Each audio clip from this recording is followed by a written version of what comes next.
Hi, Alissa. Hey, Katie. Welcome to episode number 313. What do you need to know about houses? I don't know. There's so much to know. There's so much to know, but we got some questions that inspired this episode. Yeah, I can start us off with a quick story. I'd love to hear it. Back in 2011, baby Alissa. Back in time. Okay. Baby Alissa is holding her first open house. Uh-huh. Okay. And it was a house I had no business holding open. It was like a massive mansion. Okay. You were like, this is not my listing. No, not my listing. Okay. I didn't hold my own listing open for a long time. Okay.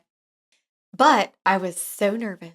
And I spent so much time making my flyer that wasn't important that I did very minimal research on the property. The actual house. Yes. But your flyer was very pretty. Yeah, very It did have nice. house information on it. Sure. Like, I just- was ready to go with the square footage, Okay. the price, and the number of bedrooms. Hooray. Yay! What more do you need to know? Apparently a lot. A lot. Because all these people that came to the open house had so many questions. Okay. And you were like, I was sweating profusely because, I'm also in a suit, likely, like blazer, You're like, pants. You're like, I can't be under this much pressure in these clothes. No, it was not going well. I was not being myself. I was not prepared. Do you remember how you responded? I probably fumbled pretty good. I don't think I had mastered the art of, let me check on that and get back to you. Right. What's your email so I can follow up with that answer? Right. Be happy to. No, I had not mastered that. I probably looked horror stricken. You're like, eek, I don't know. Yeah. So I fumbled my way through that whole open house and learned a lot. And Right. so I actually volunteered to hold the same house open the next weekend. You're like, I've got it all now. Yes, I know. Committed to memory. I know it. And then the first person that comes in, so like I have studied the disclosure now. I know how old the roof is. I know their average utilities because they had a utility sheet in there. I had researched all the questions that people asked me. And so I was prepared. And then the first person comes in and says, how many air conditioner units are there? And you were like, I don't know. I don't know. Do you want to walk around the house? We can go look. We can go count them. Yeah. Big house. And to be honest, that particular question, even if you read the disclosure, and It's not on sometimes on the there. MLS it'll say multiple units, but ours just says 2+. So if Yeah. it had been 3 or 4, who knows? Not And me. you have to basically walk around. It's not like you could see it from the inside of the house. You got to Mm-mm. go outside and see the actual units. Yeah. Mm-hmm. You're like, this is not going well. Right. So this is about the time when I mastered the phrase. Let me Okay. check on that and get back to you. What's a good email for you? I'll follow up with that information. Right. Did you buy one of our courses and not finish it? And did you know that we can see that? Here at Hustle Humbly, we don't want your money. We want you to be better realtors. Buying our stuff only helps your business if you use it. To help motivate you, we are starting the Finish It to Win It Challenge. If you finish the course you bought by August 29th, you will be entered to win a full refund of your course. And if you've been thinking of buying a course, grab it and finish it now, and you will also be entered to win a refund. Do it for your systems. Do it for your future self. Do it for the possibility of free stuff. Yeah, so go finish your course and help us bring professionalism back to the realtor brand. If you already own a course, check your inbox for the challenge entry link. Okay, this goes right into the first message we got. I'm going to read it to you and then we'll go into it a little more. How much do you actually need to know about houses? This is the message we To be received. an agent? I'm going to tell you. Okay. When going into real estate, I was worried I didn't know enough about things like AC, electrical, roofs. A colleague assured me by saying, I've been in real estate 20 years and no one has ever asked me that. Asked you what? I know. Then I did my first open house a week later, and the first person in the door asked where the air handler was. I've obviously learned a lot over the past couple of years and can anticipate certain repairs that will come up based on the year of the house. But my clients have always asked such specific questions. I don't like feeling like I am ignorant to the answers and can only say, let me look into that. Or that will be investigated during your inspection. So many times before I sound like a dummy. Oh, she doesn't want to say that so many times before she sounds like a dummy. Right. If she has to follow up on everything. How do you both handle this? God, don't you know anything? Like you keep saying, I'll look into that. Yeah. First of all, let's go back to the agent of 20 years who's never had anyone ask them anything about AC, electrical, or roofs. What? Liar. That was wrong. Liar. That was terrible advice. Yeah. First of all, Yeah. do I need you to know every type of roof material on day one on the job? No, but 20 years on the job, you should probably know the difference between a tiled roof or an architectural shingle. Thank you. A composite shingle, like Yeah. 3-tab. What are these things? What do they look like? Yeah. You're going to learn that over time. But how did you learn? Well, okay. Well, you're married to a handyman who builds houses. Okay. When I got my license, though, I was a homeowner. I had bought a new construction home that I did not build. Okay. It was already complete, so I didn't see all the process, or do a real walkthrough, just like a final inspection or whatever. But then we built our first house together in 2010, so 5 years in. I've already seen a lot of houses by that point.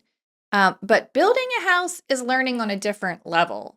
Yeah. Because to me, all right, for instance, I don't know what's going on inside of my body. I am not a medical professional. Sure. I don't necessarily know how all the systems work together. And it just is, I just picture as a big question mark in my mind. Yeah.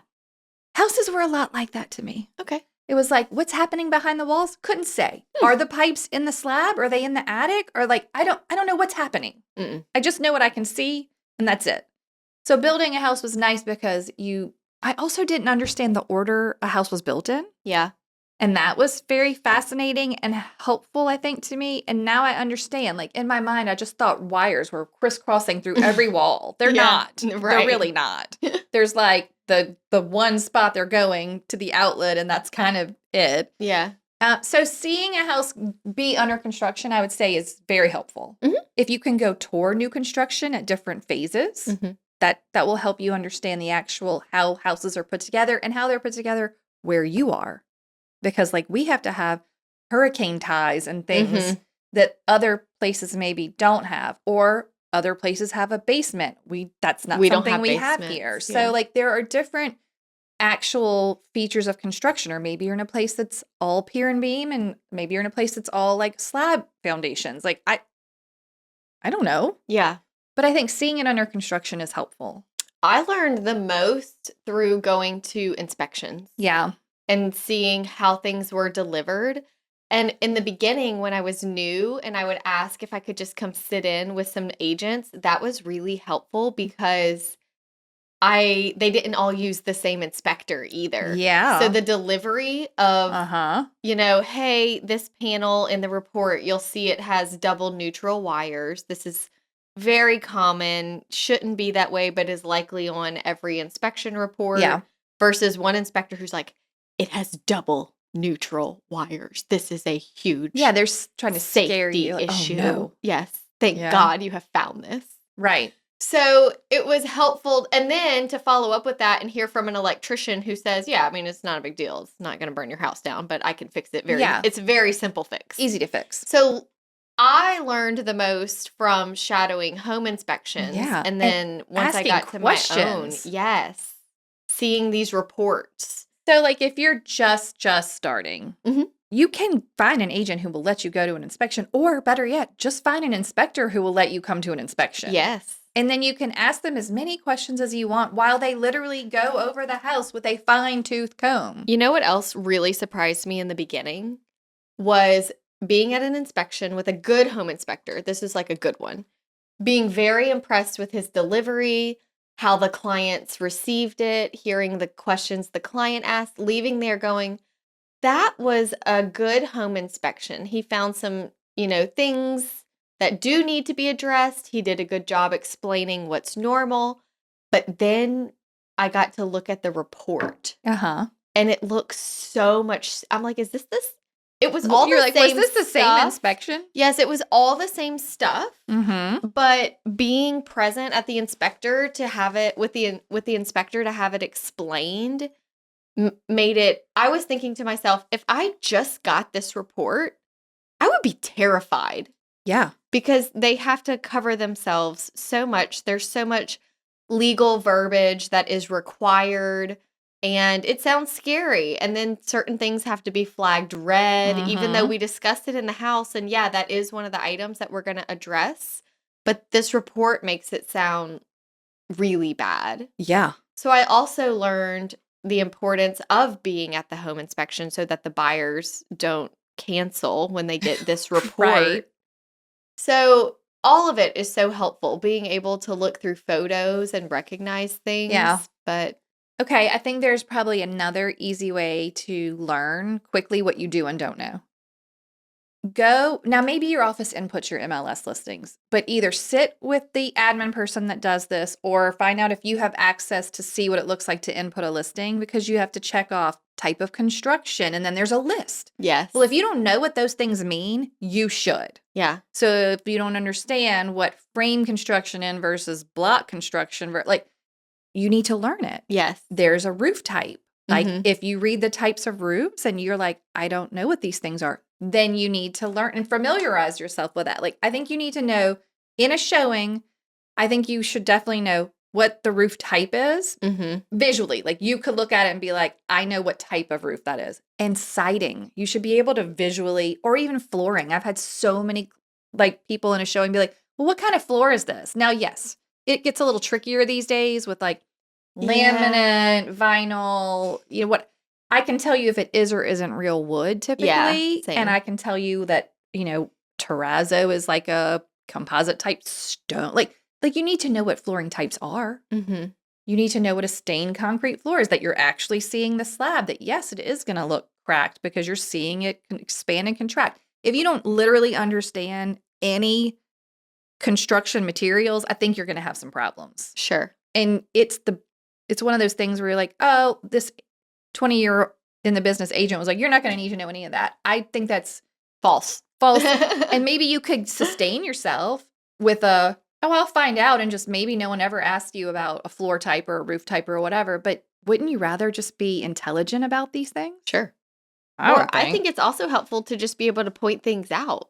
Yeah. Like, you have the knowledge. Yeah. And maybe the buyers don't have the knowledge. That is how you develop trust. Yes. And actually provide some valuable service. Mhm. I'm not doing a home inspection, but I can point out, hey, that fence post looks like it's about to fall over. Yeah. Yeah. It might be a problem. Sure. Or that tree looks like it's dead. Maybe you want an arborist to take a look. Mm-hmm.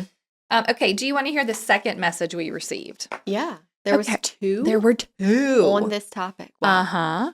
Okay. How much do you need to know about a specific listing before you go in for a showing?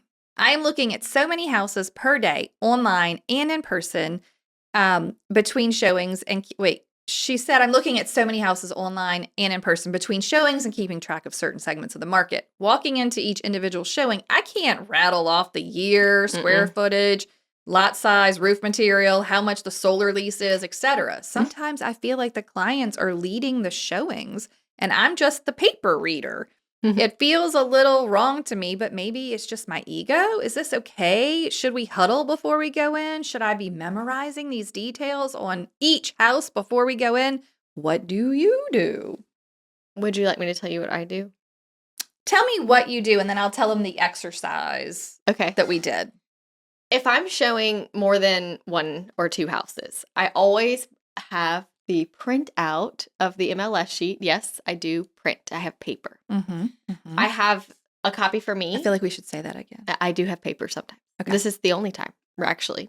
Okay. I have a copy for me and I have a copy for them. And I tell them, hey, this is the order that we're going in today. Feel free to make notes, at the houses. By the end of the day, you may be confused, especially if we're seeing more than like 4. I haven't had to show more than 4 in a long time. So part of my prepping to show these houses is also to see if I can save myself some time by seeing if there's anything on the disclosure or the listing that is a deal breaker for my client and letting them know. Yeah, you're looking at it to try and eliminate the showing. Yes. But it also helps you learn about the listing. Correct. So when they send me their list, I type out the addresses and then I make bullet points under each one. I typically do days on market. I look through the property disclosure and make any notes there, like has it flooded? Is there flood insurance required? How old is the roof? How old is the house? Is there anything else noteworthy on there? How much is the HOA? I've had a seller say, oh, that HOA is ridiculous. We can just take that one off the list. Like, I'm not paying that. Yeah. So the goal is I have to do this research anyway if they want to see it.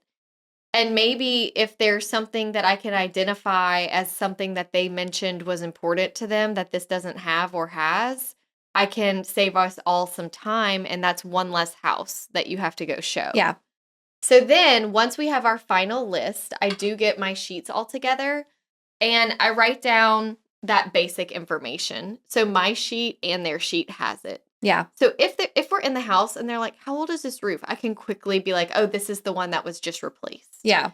I do look at my paper and I don't hide that. And I'm not Yeah. ashamed of it either. Well, I don't think that being a paper, like, you have to have the paper. Yeah. How am I meant to remember? Memorizing it feels weird, like I'm making it up. Yeah. Like, how could I have all this information in my head? Yeah. How do you know? Maybe if it was my listing.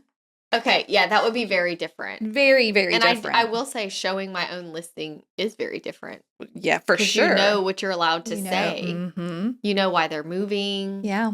All the things. Yeah. So it's okay to have the paper. Yeah. I think same. When I'm preparing for, now, I will also say preparing for showing one house that they're like, I'm so excited about this house. This looks like the one. Yes. Versus preparing to show 4 houses that all seem to fit the criteria. We're going to go to them all at the same time is a little different. It is. I might dive in a little deeper to a one showing house. Mm-hmm. I might even bring a CMA with me. Yeah. I was Okay. going to say for if I'm showing a few houses in one day, I do a CMA summary of those 5 houses. Yeah, that's a good idea. So they're all active, but it allows them to see in one column which one has the highest price, which one has the highest price per square foot, That's a really good idea. which one is the biggest, the smallest. So Mhm. it sort of gives them like a one snapshot. But yeah, if I'm showing one house, It's doing different. a CMA summary would be Now, helpful. even if I'm showing 4 or I'm showing one, there is a chance that I would print a property disclosure if it had a lot of stuff on it that I felt like Mhm. I couldn't quick jot on the sheet I was taking. But I am never printing a property disclosure for 4 houses on an outing. Mm-hmm. 1, that's a lot of paper. Mm-hmm. 2, I mean, like, I will jot, if I go, I will read the property disclosures before we go, just like you are, just to see if there's any deal breakers or something we need to know. And maybe I'll jot a note on that MLS sheet I printed out. But I also, there's only so much time I think you want to spend on learning about a specific house when they could walk in the front door and be like, yeah, it's really not the one. Yeah, And sometimes you can't tell that till you're there. sure. Okay, do you want me to tell them what we did? Yeah. Okay, so first of all, I saw this listing a couple of days ago on one of my friends' stories. They were sharing a listing that wasn't theirs, but local in our market that I was like, oh, this house is so cute. It's so dreamy. It's just such a cute house. So I'm like, you know what? Today, we're going to each receive this. It's not my listing. I don't know No. anything about it other than a picture from a story. I'm like, we're going to each pretend like we're going to show this one house. Okay. Okay. And see what information we come equipped with to our showing. Okay. Do you want to just like compare? Now, first of all, are you going to bring the full sheet? Yeah, I will bring the sheet. Okay, so I don't have the sheet. baseline. Yeah. We both know everything that's on the MLS. Yes. In this view, I will say it. I can't see the disclosure from this view. Correct. Like just the regular. I can see one picture and like I know the square footage is 2,903 Yeah. and the price is $755. But the buyer should also know that. Yeah, they do. They sent it to me. It's 4-bedroom, 2.5 bath, 2 stories.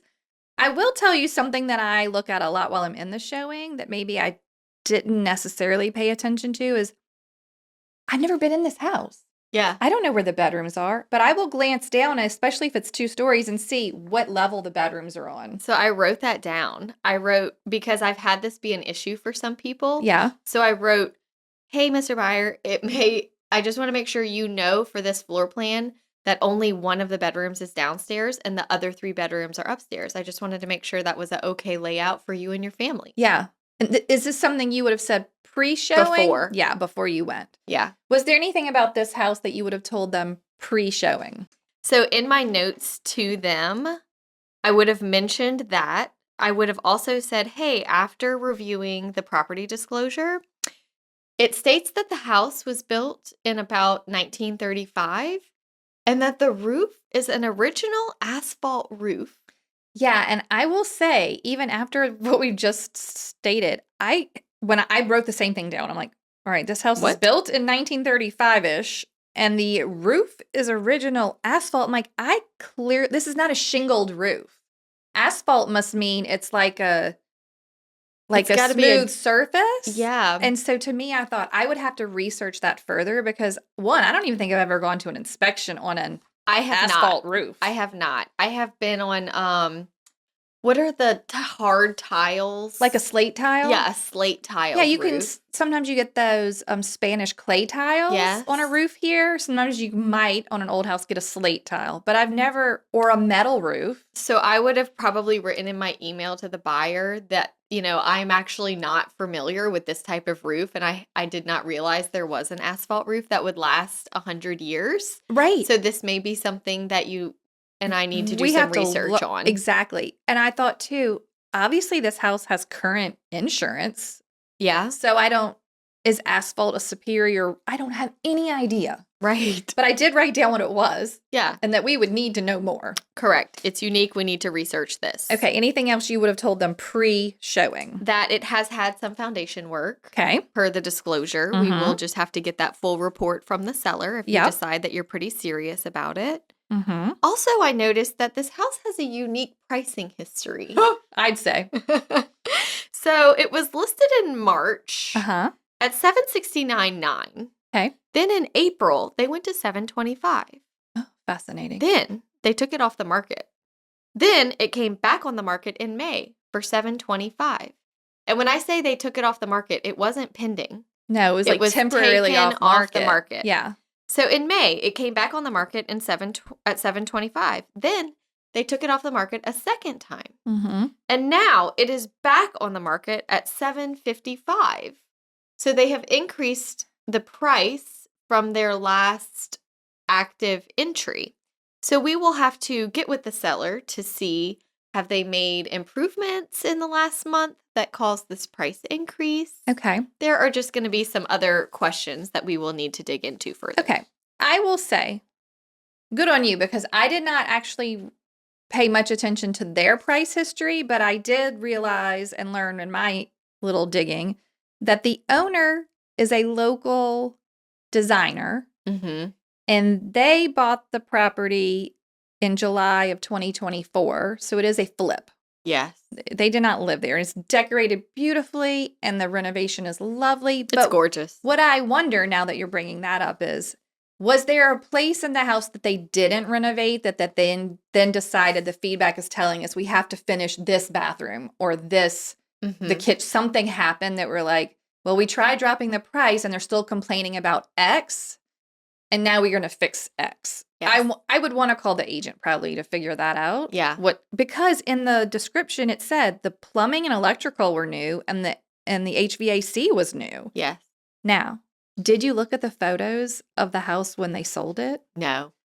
Okay, I did. Okay. It was like I said, July of 2024, and it sold for $345,000. Whew. Now, I typically won't put a lot of emphasis on that for my buyer because it doesn't really matter. But in a flip situation, I do because they're going to see it. If they go to Zillow or some website that keeps track of previous sales, they're going to see it. So I'm not trying to hide it. I'll be like, hey, this is a flip project. It was fully renovated. It says new plumbing, electrical, HVAC. Obviously, all the interiors are renovated. I can send you the old photos, the old listing, but it sold for $345,000 after being listed for $450,000. Whew. for a while. Like it was listed in April of 2024 for 450, but it was original to like 1935 and clearly looked like maybe some elderly friends had been there maybe the whole time because I didn't find another sale. Yeah. So fascinating stuff. I really like that you pointed out that you don't put a lot of emphasis on what they paid. I don't. I think a lot of buyers right now are very interested in what they paid. And I remind them all that matters is how is it priced compared to the recent comps. Yeah, and the What they problem, paid doesn't matter. this house didn't have comps. Yeah, I know. I saw. The other problem was this house didn't have comps for this number. No. The closest one was a sale for $671. Now, it was a much smaller house, 2,151 square feet. So the price per square foot was much higher, Mhm. $325. But I'm like, I've not seen anything in this area breaking 700. Yeah. So although this is a delightful renovation, you'd have to really love it. Now, there is, though, another X factor to this house. It's on 2 lots. Mm-hmm. And the house is only on 1 lot. So you could buy this $755,000 house, keep the house, and go to the second lot and build another house. Yeah. It's 2 lots. Mm-hmm. So there is sort of a weird investment potential. Yeah. If And you don't want the whole thing. And I think it's beautiful the way it is. too. Probably been enjoyed as their extra yard for this whole time. Mm-hmm. But it is something to know. It gives it a different value. So that lot has to have value. And maybe that's why we think it's $755. I also think that's a good point because I do not run comps on every house. No. When we're in a showing and a buyer says, well, what would be a fair offer? I say, now that I've seen it in person, Yeah. I would like to go back to the computer and look at comps. I And I'll always- email you some data. Agree. I rarely have, Yeah. unless it's a good, like this one would have been very hard to run comps on before seeing it because I No. want to see the whole thing and know what is Yeah. it? Why, what is it that is Yeah. making it? This was like my literal cursory glance that made me say, hey, maybe when we pull comps, it's going to be tough. I don't know. Yeah. Like this is the highest sold I found. But if it's a cookie cutter neighborhood and we're only looking at houses in that neighborhood that day, I'll have a CMA summary with me Mhm. and I can reference it and usually give them a ballpark of like, well, this is where they are and this is what has sold. But when the house is this unique, it's going to take some digging. Yeah, for sure. Hey there, are you looking for ways to save time and money in your business? Email Templates 101 is the communication system you need to bring ease and efficiency to managing your transactions and clients. Save time and avoid mistakes, all while providing a high level of service for your buyers and sellers. In Email Templates 101, you'll get 13 downloadable buyer templates ready for your personal touches. And 19 downloadable seller templates, plus 6 attachment checklists. Head over to hustlehumblypodcast.com/courses to get yours today. The only other thing I noted from the property disclosure that I would definitely point out is I don't know where from these photos, but it says there's still asbestos, and I'm going to guess it's in the roof. Yeah. This magical, mythical roof we don't understand. Right. Because that exterior is brick, so it's not siding. Yeah, and they redid all the floors. So there were some additional questions that would have to be answered about this house. Mhm. If you saw it and then they were like, we love it. Be like, okay, well, these are the things we've got to dig into. Yeah. Because I'm also not going to go find an asphalt roof expert if when I get there, they hate the floor plan. Yeah. Like, it's just, that doesn't make any sense. Yes. So, like, you don't need to know everything there is to know about asphalt roofs until you're sure they want to pursue this roof. And if the buyers are asking a lot of questions over and over again, I will say, listen, we had a lot to see today. After today, tell me what your top 2 are, and I'm going to do a deep dive into those Yeah. and get the data and see what we need to know. I think that's fair. The last thing I noted in my little notes before I would go on this showing that I would be real certain to tell a buyer is that knowing, because I had cousins that lived a few streets over for a while, knowing the exact location, I'm like, this house is 2 blocks to the St. Patrick's Day parade in 2 directions. So you can actually catch the parade on 100 Oaks. Then you walk the other 2 blocks and you catch it on Perkins. So Genius. it's really fun. You know what I didn't write down? I guess I would have it if I had the sheet. Is it a slab? If you have the sheet, it tells us that it's piers. Okay. It's hard to tell from the photo. Yeah. But it is piers. Okay. Pier and asbestos roof is what it says for roof. So Oh, this asbestos, asphalt yeah. roof also has the asbestos. This is what And we I know. think to remove that, they have to like bubble the house. I don't think it's worth removing. It's probably why it's still on there. Do you just go over it? I don't know. I know, me either. We'd have to These find are an questions, asphalt but roof I think expert. that what's great, I did not do this intentionally. What's great about us picking this house with literally the length of our careers and the amount of homes we've seen, even it came up with a item in there in the construction that we're like, I'm not sure. I don't know what the answer is. But I know what my next steps would be. So the point is, do you need to know every single thing about every single house? No. Should you be able to walk into a house and visually be able to tell if the windows are single pane or double pane? Probably. Yeah. Like there are going to some questions are going to come up that I think just a baseline education of homes you should be able to answer. And it's not okay to say, "Oh, I'll find that out for you" on something that I wish you could tell. Like Right. what type of roof is that? Yeah. Unless it's something weird. Mhm. You know what I mean? Like, we can't just pass it all off on, oh, the inspector is going to check all that. Well, then what good are you? Mhm. I need to know in the showing if I should even pursue this house. Right. That's what part of your job is. Mhm. Okay, anything else that you feel like people need to know about houses? I'm always checking flood zones. Okay, great. That was my next thing to ask you. This one was not in a required high risk area. Mm-hmm. But I'm always checking that for my clients because I know the insurance environment is very challenging right now. Yeah. Um, And you should understand the flood zones of your area. correct. Like our Yeah. area ranges from this to this. Now, I do leave school zones the responsibility of my clients. I think fair housing requires you to do that. Oh, really? To not say. Okay. Because they change a lot. Yes. And they also don't want you steering. Right. So you just have to. I'm like, you know what you need for your children. That burden is on you to Yeah, check the school maps. Yeah. Be aware if there's any upcoming changes because it can change at any time. Yeah. So that is something that I don't ever research. Yeah. Yeah, I don't know. That's about it. It's really not hard. And if you live in a home, pay attention to the maintenance that's happening at your home. Yeah.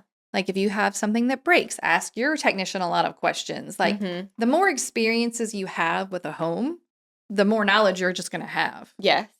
There's always something new and different happening. Or like if you look at a pool, can you tell if it's a liner Mm-hmm. or gunite?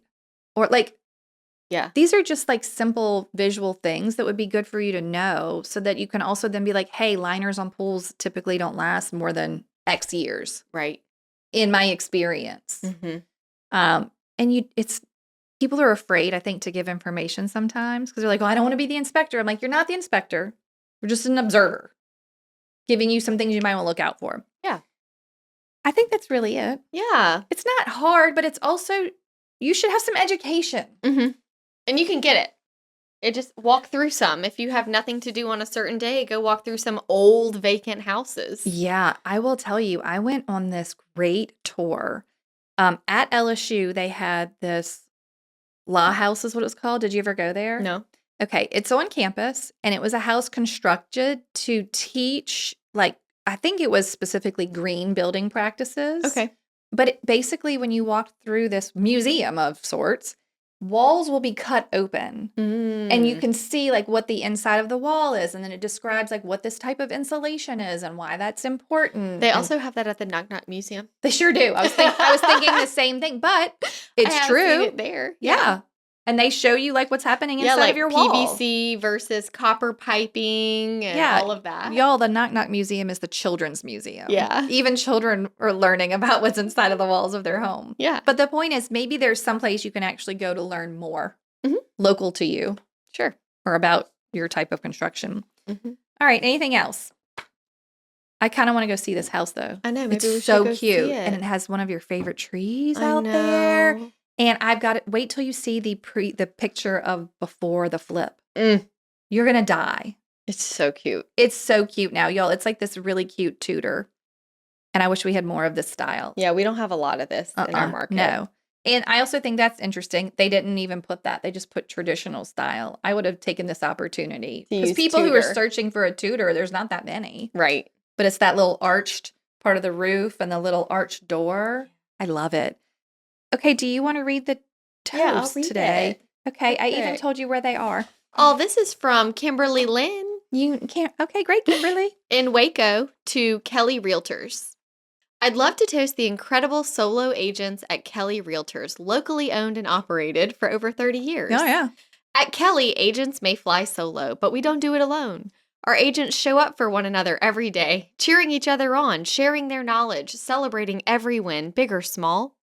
Under the leadership of our amazing broker, Leah Cox, Okay, shout out, we've Leah. built a culture that truly puts community over competition, where solo agents thrive together, not in spite of it.